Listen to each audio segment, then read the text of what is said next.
Hi, I'm Dominique Morris. I'm coming on today because we're going to talk about the hallway bureaucracy, accountability under the color of law. The cold reality of cold law. Good morning, everyone. I'm here before you today not just as a concerned citizen and not just as a certified advocate, but as a witness to a profound, dangerous breakdown in the system that is supposed to protect our civil rights. We're taught to believe that our federal law enforcement agencies operate with the highest standards of precision, integrity, and honor. We are led to believe that when the immense power of the federal government is deployed, it is done so with absolute certainty. But what happens when that power goes terribly wrong? What happens when the federal agents armed with the authority of the United States government sweep into a community like Ellis County, Grand Prairie, and execute a warrant and pick up the wrong person? That is a severe deprivation of liberty. It is a violation of the Fourth Amendment of the United States Constitution. It is a crisis of operational integrity. But as shocking as the mistake itself is, what is even more terrifying is what happens when you try to hold them accountable. What happens when you walk into their office and ask for awareness? See, the hot potato gameplay on May 18th, 2026, I went directly to the U.S. Marshal Service to demand accountability for the operational failure. I went expecting professionalism. I went expecting a formal, serious investigation into how a human being could be wrongfully seized under their watch.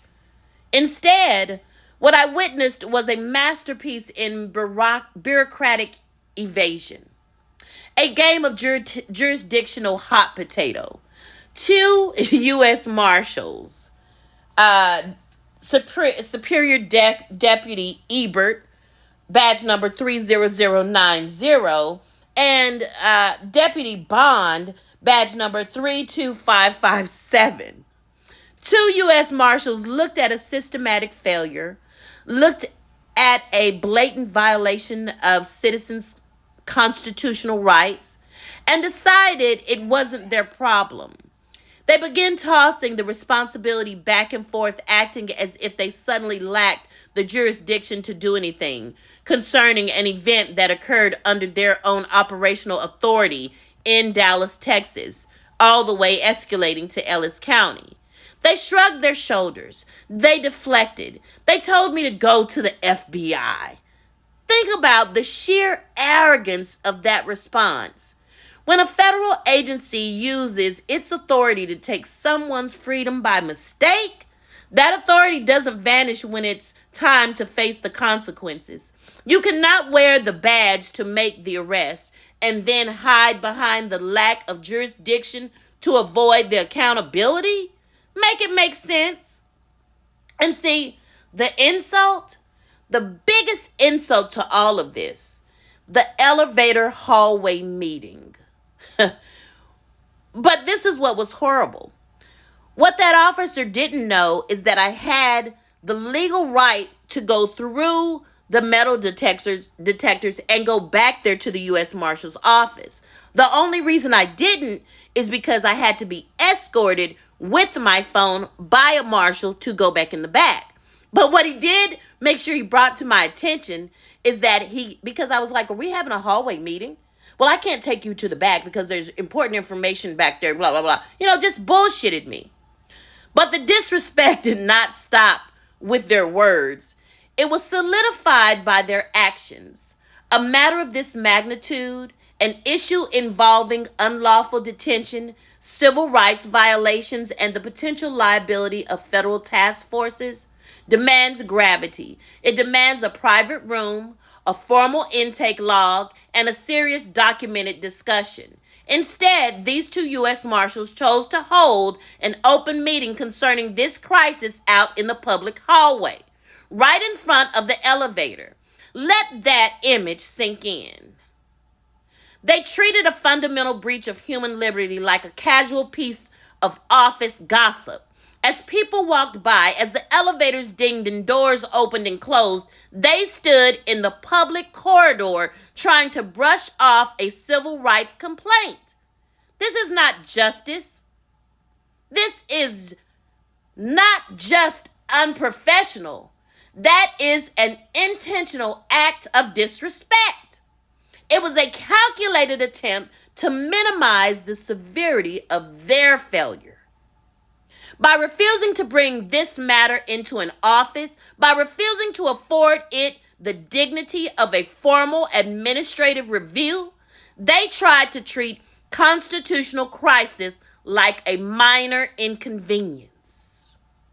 They wanted to make me feel small. They wanted to make the issue feel insignificant. But I'm here today to tell them it did not work. Oh, it did not work. See, the main call to action here is expanding the light. When a federal agency tries to play hot potato with your rights, you don't drop the potato. You shine a spotlight so bright that they can no longer hide from the heat. If they want me to go to the FBI, then we are going to the FBI. But we're not going there quietly. We are filing a formal color of law and civil rights violation complaint with the FBI Dallas field office, and we are going above their heads. We are taking this straight to the Department of Justice of the Inspector General in Washington, D.C. They will face an independent audit. They will explain why their operational logs, their task force deployment, and their identity verifications protocols failed in Dallas, Grand Prairie, and Ellis County. And they will explain to their superiors why they believe the public hallway is the public hallway in front of an elevator is an appropriate venue to conduct federal accountability meetings. The local U.S. Marshal's office thought they could pass the buck. They thought they could dismiss a serious grievance with administrative double talk. But transparency is the only remedy for official oppression. See, public integrity is not optional. Not at all. Not at all. We will not allow the serious business of justice to be reduced to a hallway sideshow. We will not allow federal agencies to operate with immunity when they trample on the rights of people. To the U.S. Marshals who thought that hallway meeting would be the end of this, hear this clearly. You did not close the matter. You only opened the door to a much larger fight. We will demand documentation.